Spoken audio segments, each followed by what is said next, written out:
Hi dear students, welcome to the virtual learning. We have already seen energy from the sun, and now in this video we are going to just recap what we have seen and going to close the chapter. Actually, we have seen what is solar and what is solar energy and how do we receive the energy from the sun. And then we also said that it is the temperature of the sun that we use as solar energy. And that solar energy is different from place to place or in different degrees we receive, though it is the same sun that is giving.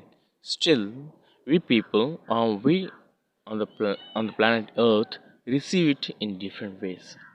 And there is something called a greenhouse effect. So what was it? Since in some places there is very less some temperature, we abst- abstract it through glass houses. So we also call it warehouses. And then once the temperature gets in through this glass house, then doesn't go back. Then we also have something called angle of incidence, where the sun rays reach the earth, and sun out of the sun rays that we receive, 70% go back. Only 30%.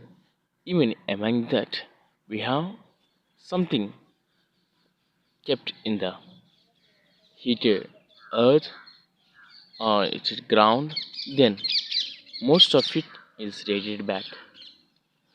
And there is heat that we have in place to place. For example, we have North Pole, South Pole, and between that there is equator. In the North Pole, South Pole, there is a different temperature, and in the equatorial region there is other temperature. In the equatorial region we have the highest temperature, and in the north and the south poles we have recorded the minimum temperature. Certain times it is also found that minus 89 degrees Celsius, and in certain times we also found that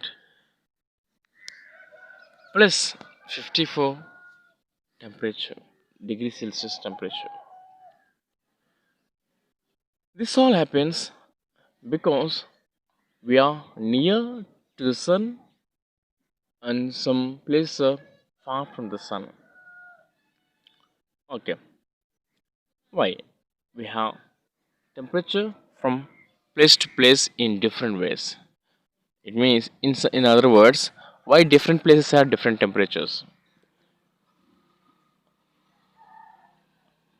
For them, one of the reason is height and temperature. Height is one of the reason. The other one is distance from the sun is another reason.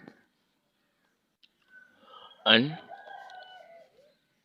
because of the some places where we have high temperature, it is easy to say that places which are near to the sun, uh, which are in equatorial region, they get the highest sun rays. So there is a extreme heat. But what in other hand, near the polar regions, it is easily said that we have very less temperature that is recorded. And saying this, we also can conclude that it is because of the near and far from the sun that we get the temperature in different ways.